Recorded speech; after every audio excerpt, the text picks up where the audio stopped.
Haleluya. Saya suka menerangkan ini seperti kalau ada orang yang ditawan oleh perompak atau kapal bajak laut. Dia ditawan lalu dijadikan ABK, artinya orang yang kerja di situ jadi budaknya. Apa saja kata perompak ini, ya, hambanya itu, budaknya itu harus ikut. Ya, bersihkan kapal, bersihkan. Apa bikin? Bentar-bentar, karena dia memang setan kerja mencuri, membunuh. Itulah Tuhan kita sebelum kita selamat. Efesus 2 ayat 1 dan 3 berkata, kamu taat kepada penguasa jahat di udara itu.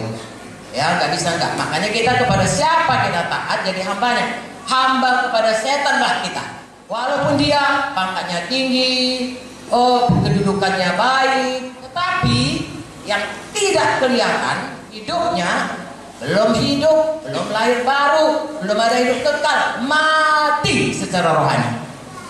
Itulah hidup kita. Itulah yang ditanamkan waktu baptisan. Dan kemudian waktu kita bangkit dari air itu proklamasi kita. Aku sudah kejadian baru, hidup dalam Yesus. Aku hamba kebenaran, hamba Yesus. Yesus Tuhanku. Itulah dia. Dan tadi kita baca, karena itu kalau kamu dibangkitkan bersama dengan Kristus, cari perkara yang di atas, di mana Kristus ada, duduk di sebelah kanan Allah. Artinya, sesudah kita selamat, kita dibaptis, hidup barulah kita. Hanya memikirkan perkara di atas. Bagaimana dengan perkara di bumi ini? Matius 6:33, saudaraku. Carilah dahulu, pikirkan dahulu kerajaan Allah. Kemudian sekaliannya ditambahkan kepada saudara. Jangan terbalik. Saudaraku, kalau ada kuda, kereta, ya kudanya di muka, keretanya di belakang. Kalau keretanya di muka, kudanya di belakang, keretanya nggak maju-maju. Iya kan? Kudanya disorong-sorongnya nggak maju-maju. Tapi begitu diganti, kudanya taruh di muka, langsung diseretnya kereta. Hidup kita pun begitu. Cari dahulu kerajaan Allah, maka segala berkat ini akan datang kepadamu. Ulangan 28 berkata, maka saudara lebih suka, saudara kejar, kadang-kadang nggak dapat, kadang-kadang dapat, atau berkat itu mengejar saudara. Dikejar, saudara mengejar berkat, atau saudara yang dikejar berkat. Nah, itulah jadi kalau kita bersungguh-sungguh hati hidup di dalam jalan Tuhan. Haleluya. Mengapa kita mau begitu? Karena mata kita memandang kepada kekekalan. Haleluya. Saudaraku, manusia ini pertama, ya, kita diciptakan segambar dengan Tuhan. Tuhan itu adalah Tuhan yang kekal.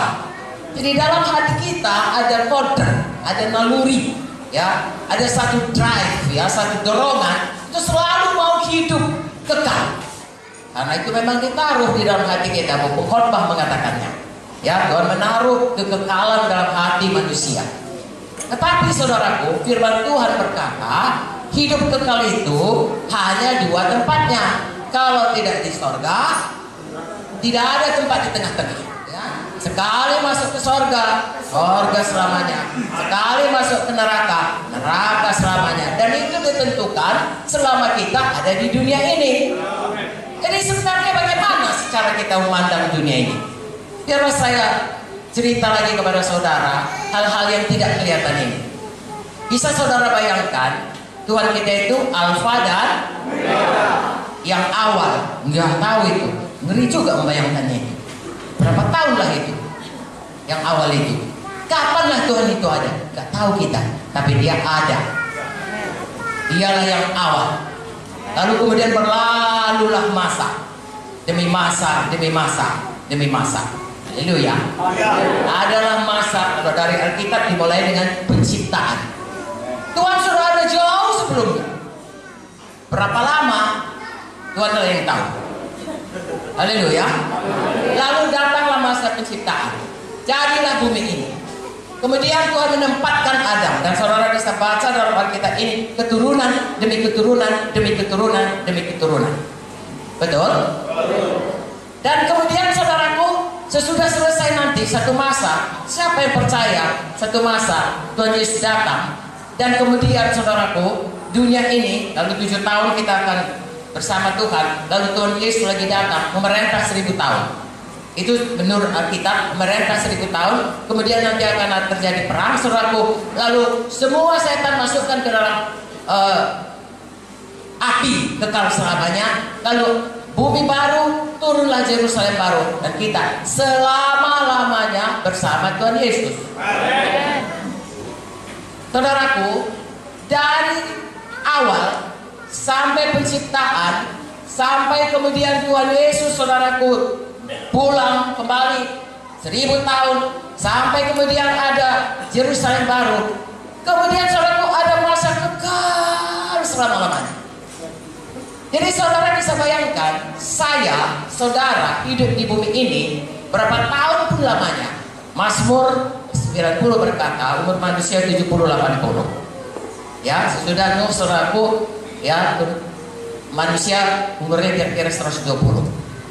120 tahun itu, bahkan kalau 1000 tahun pun, itu hanya merupakan titik saja dalam masa kekekalan ini.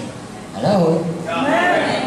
Jadi saya dan saudara ada di bumi dalam pandangan kekekalan itu hanya satu titik saja. Lalu kemudian kita akan masuk dalam masa kekekalan panjang. Saya tanya kepada saudara, mana yang lebih penting? Masa selama di titik ini atau masa yang kekal? Masa yang kekal. Dua penting. Tapi memang paling penting yang masa kekal ini. Kenapa saya katakan yang titik ini pun penting? Karena di mana kita di masa kekal ini ditentukan oleh apa yang kita lakukan di titik ini.